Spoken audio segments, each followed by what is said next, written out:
Olá pessoal, sejam bem-vindos a mais um Mandcast. Eu sou o professor Marcelo Henrique Napimoga, diretor de pós-graduação e pesquisa da Faculdade São Leopoldo Mandic, e estou aqui à frente do nosso Mandcast. E hoje eu tenho aqui o prazer de receber um convidado super especial. É o professor Lucindo José Quintans.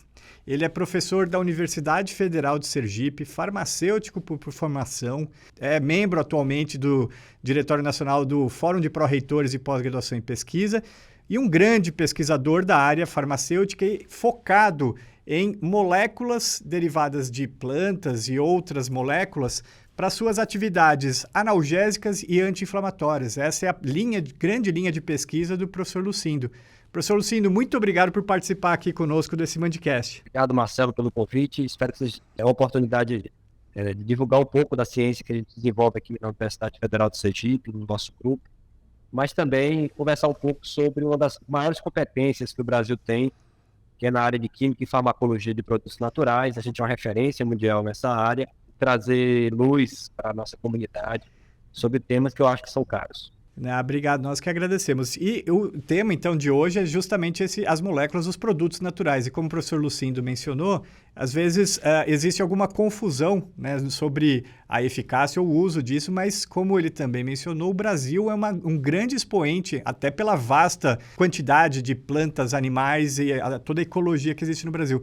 Lucindo, dá um panorama para a gente, você que é um dos expoentes nessa área dos produtos naturais, como que a ciência brasileira tem contribuído nisso? Marcelo, o Brasil ele tem o privilégio de conter dentro do seu país a maior biodiversidade do mundo. Então, o Brasil ele é campeão mundial em biodiversidade, mas infelizmente também ele tem buscado ser campeão nos últimos anos na área de desmatamento, destruição da nossa flora e fauna, o que é um contrassenso total. Se a gente imaginar que os países mais desenvolvidos partem do princípio que a biodiversidade é uma fonte inestimável de moléculas, de valores também inestimáveis, a gente entende que o Brasil precisa reencontrar o caminho do estudo de plantas medicinais e também de outras formas de produtos naturais para o desenvolvimento de novas tecnologias. A gente tem alguns entraves que eu vou conversar no transcorrer do nosso diálogo, que precisam ser superados para a gente poder tornar toda essa competência técnica na transformação de produtos e processos que sejam mais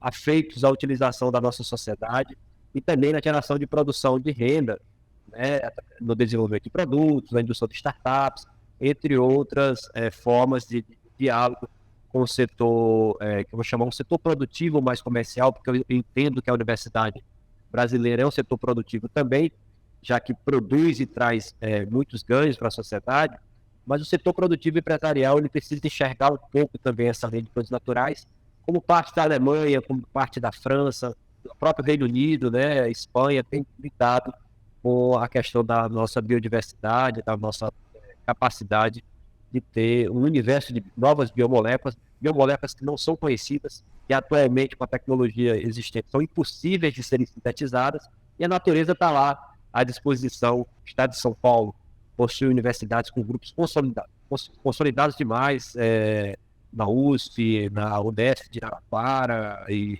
entre outras expoentes do Estado de São Paulo, que transitam nessa área. Então, temos competência, produzimos muito na área de ciência e tecnologia, mas ainda acredito que a gente possa azeitar mais isso no diálogo com o setor produtivo, e se você me der espaço, eu vou tentar aprofundar um pouco e apresentar meu ponto de vista para vocês.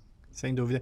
E aí, como a gente está falando aí das moléculas e dos produtos naturais, eu também li um artigo há um tempo atrás para a gente mostrar para o nosso público que a importância disso, de que aproximadamente hoje 50% dos fármacos, né, então aqueles remédios que a gente compra na farmácia mesmo, eles são derivados de moléculas que vieram de plantas ou de alguma outra característica aí da biodiversidade, né? Então vejam a importância de estudar as plantas, identificar as moléculas que tem ali, e essas moléculas depois elas acabam virando fármacos, né? Conta um pouquinho pra gente sobre isso. Tem 2 pesquisadores americanos que publicam trabalhos, revisões corriqueiramente sobre a questão de quanto das moléculas que são desenvolvidas hoje, sejam de origem natural ou não, chegam a virar medicamento, e esses medicamentos são aprovados pelo FDA, que é a Anvisa americana, a Agência de Vigilância Americana, que é chamada de FDA. Cerca de 40% a 45% das drogas hoje, dos medicamentos hoje, que estão na prateleira das farmácias, elas que foram aprovadas, por exemplo, por agências como o FDA, elas são direta e indiretamente vindas de produtos naturais. Por outro lado, os produtos naturais, eles você consegue extrair de plantas, de animais, de moluscos, substâncias que são assim, muito complexas, com um grande número de carbono, e são estruturas dificilmente sintetizáveis hoje, que a gente tem na literatura.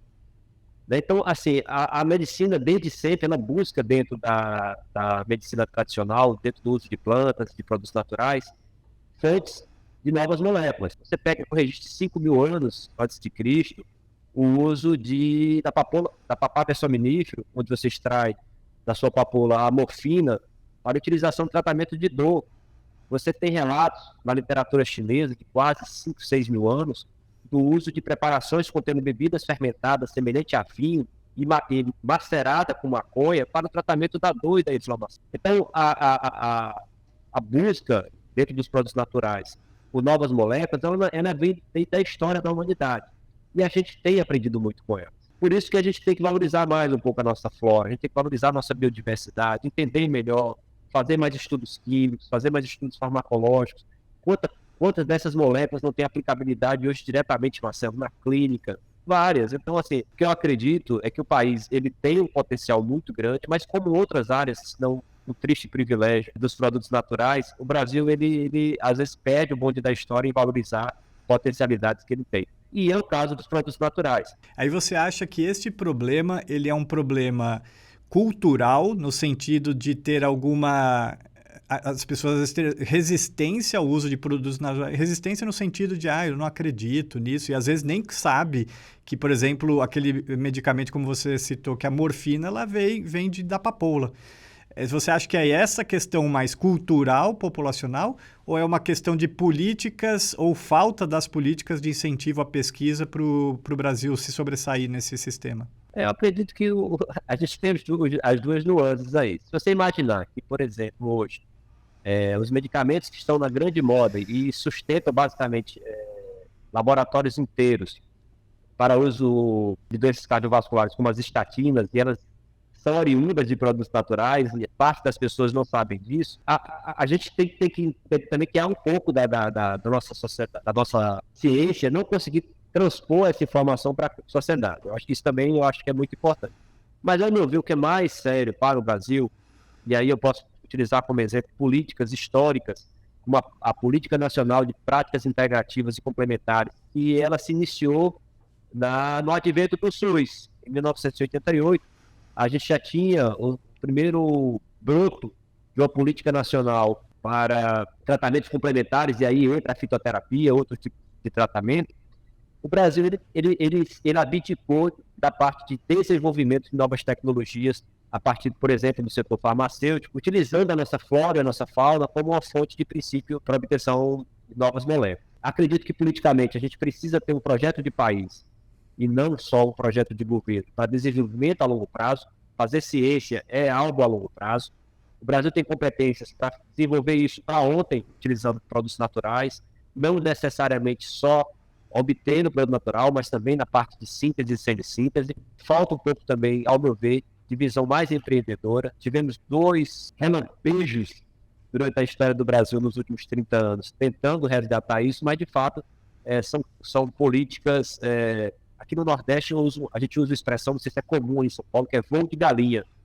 Que parece que vai voar, mas na verdade não voa. Sem dúvida. E aí tem até casos emblemáticos, né? Às vezes de outros países desenvolvidos que vêm até o Brasil, descobrem ou pegam moléculas, estudos que estão aqui, tentam patentear no seu país de origem e nós virarmos um comprador do medicamento que a origem completa está aqui, né? Da molécula que veio da flora ou da fauna brasileira, né? Tem um exemplo muito legal, uma quinolina, que ela é obtida de uma planta... que é comum aqui no Nordeste. Essa molécula foi extraída por um pesquisador da Universidade Federal do Ceará, o professor Daniel Bezerra, que hoje trabalha na Fiocruz da Bahia. Ele, o grupo dele, o professor Gilberto, tanta gente boa lá da Universidade Federal do Ceará, eles obtiveram a molécula, fizeram os estudos químicos e com 2, 3 anos depois, eles descobriram que a Sigma tinha lido o trabalho deles, sintetizou a molécula e estava vendendo dentro do site da Sigma. Nossa. E a molécula foi obtida nacionalmente, mas o pesquisador brasileiro não tinha maturidade de fazer um pedido de patente em cima da molécula. Então, muito também, da imaturidade do nosso pesquisador, de ter essa visão mais mercadológica da ciência que ele produz. Então, essa geração nova, essa geração que escreve artigo se ancorando no ChatGPT e também em novas tecnologias, ela tem que se preparar para um mercado cada vez mais agressivo, um mercado que busca profissionais com novas habilidades e competências, que não só aquelas técnicas, e isso vai permitir que a gente possa ser mais competitivo no mercado. Por isso que eu acho, sabe, Marcelo, que parcerias como essa, em que universidades públicas e privadas, universidades junto com empresas, elas precisam florescer. Quando você abre espaço como pesquisador da universidade pública, vem conversar com vocês, dizendo que a gente tem interesse em fazer parceria, em aprofundar pesquisas que a gente faz aqui, utilizando, por exemplo, a expertise que vocês têm na área de odontologia e outras áreas. Isso fortalece o cenário da pesquisa nacional e também desmistifica que existe uma barreira entre setores que não existe. A grande barreira nossa são falta de uma regulamentação mais assertiva nacional e programas de indução. Se tiver isso, eu tenho certeza que novas tecnologias serão lançadas em parcerias como essa, que a gente pode fazer entre a Universidade Federal de Sergipe e a São Leopoldo Mandic, por exemplo. Sem dúvida, sem dúvida.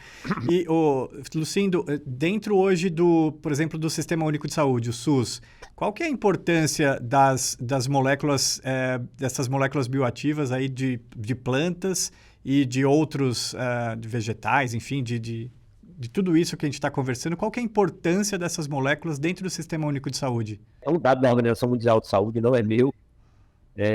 As populações em países em desenvolvimento, que é o caso do Brasil, eles usam em torno de 80%, uma pequena variação dependendo de país para país, do uso de plantas e produtos naturais, não só plantas, para o tratamento de doenças primárias. Ou seja, aquela primeira busca aos serviços de saúde, os pacientes vão atrás de preparações, muitas vezes caseiras, que é muito comum no Brasil e aqui no Nordeste brasileiro. Eu sei que no interior de São Paulo também é muito comum. Eu sempre tinha um exemplo que o professor falecido e saudoso professor Elisaldo Carlini citava, né? Quem não conhece o professor Elisaldo era considerado basicamente o pai ou talvez o maior defensor do uso medicinal da maconha no Brasil, nos deixou recentemente. Então o Elisaldo, ele citava um exemplo que você chegava na casa da sua avó no interior de São Paulo e chegava estressado, vovó, estou muito estressado, eu vou preparar um chá para você. A sua avó acendia aquele fogo de um gás muito ruim, em que uma boca só funcionava direito, demorava para aquecer a água, enquanto ela ia no fundo do quintal pegar aquela planta, preparar a planta para fazer um chá para você, e no final você saía da casa dela menos estressado. Aí você não sabia se foi a planta, se foi tanto carinho que sua avó teve com você. Então, assim, existem hoje terapias que são baseadas em evidências, utilizando plantas medicinais e outros produtos naturais. A Política Nacional de Práticas Integrativas Complementares coloca isso dentro do SUS. Isso é uma política nacional que está em vigor desde 2006. E ela tem uma lista de plantas que são utilizadas como plantas prioritárias para o tratamento de doenças. Na década de 90, a SEMI, que era um órgão vinculado ao Ministério da Saúde, também tinha uma lista de produtos, de preparações como xaropes. Hoje, o que a gente tem é que o uso dessas medicinas alternativas, elas são regulamentadas. Então, elas fazem parte da primeira conduta do médico que está atendendo os pacientes lá. 99% dos medicamentos fitoterápicos, aqueles com legislação bem definida para o uso de fitoterápicos utilizadas no Brasil, são de plantas estrangeiras, não são de plantas nacionais. Aí você vai dizer, cara, Lucindo, isso é surreal, nós temos a maior biodiversidade do mundo. E eu uso uma planta que vem lá da Oceania, como a cavacava, para tratar a ansiedade, e o médico prescreve ela dentro da clínica laboratorial, e não tem plantas nacionais que poderiam estar cumprindo o mesmo papel muito melhor. Temos. O que falta, na verdade, é uma política mais assertiva nesse desenvolvimento. E eu falo isso com muita tristeza, Marcelo, porque eu já ouvia isso dos meus professores na década de 90. Então, faz muito tempo que o Brasil precisa dar o outro passo. Bom, pessoal, olha só, fizemos um bate-papo muito interessante aqui com o professor Lucindo, que é professor da Universidade Federal de Sergipe, atualmente é pró-reitor lá de pós-graduação e pesquisa da Universidade Federal de Sergipe, mostrando aí a importância dos produtos naturais.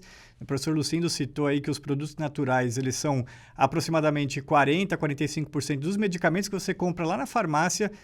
Até ele citou agora de novo aí a estatina para controlar colesterol, né? Faz parte aí de um rol que veio de plantas, e quando vai aí para um tratamento de câncer, às vezes chega até 80% vindo daquele medicamento utilizado para o tratamento do câncer, vindo de plantas ou da biodiversidade brasileira e mundial. E ele também fez aí uma provocação, né, mostrando a importância da pesquisa, da ciência e da importância que nós, no Brasil, precisamos ter aí de dar os próximos passos em termos de regulamentações e políticas públicas para a ciência, para que a gente possa ter maior independência e trazer novos conhecimentos para a área da saúde humana, animal e entre outras, para continuarmos a nossa progressão como sociedade, né? Lucindo, foi um ótimo bate-papo. Obrigado por você trazer todas essas informações aqui e dividir conosco aqui no nosso Mandicast. Eu agradeço e pediria só mais um minuto para pedir para que vocês que tenham curiosidade entrem no site da Universidade Federal de Sergipe, no Laboratório de Neurociências e Ensaios Farmacológicos, laboratório que eu coordeno junto com a professora Juliana. Tem uma lista de estudos e de trabalhos que são desenvolvidos lá, muita coisa com plantas nacionais, e aí, às vezes, nasce a curiosidade de desenvolver algum projeto, alguma atividade conjunta. Eu fico com o convite também para conhecer a Universidade Federal de Sergipe, mando um abraço, agradeço a oportunidade e parabenizo a São Leopoldo Mandic por essa iniciativa que tem uma função muito importante de desmistificação da ciência e também de aproximar as pessoas. E eu queria pela oportunidade. Nós que agradecemos, Lucindo. Então fica o convite. Olha, o Lucindo é um dos grandes nomes brasileiros nessa área, para visitar lá a página do laboratório que ele coordena na Universidade Federal de Sergipe. E se você gostou, então, do nosso Mandicast, deixa um like aí. Não esqueça de se inscrever no canal do YouTube da Faculdade São Leopoldo Mandic para assistir os novos episódios que vai ao ar todas as terças-feiras. Um abraço!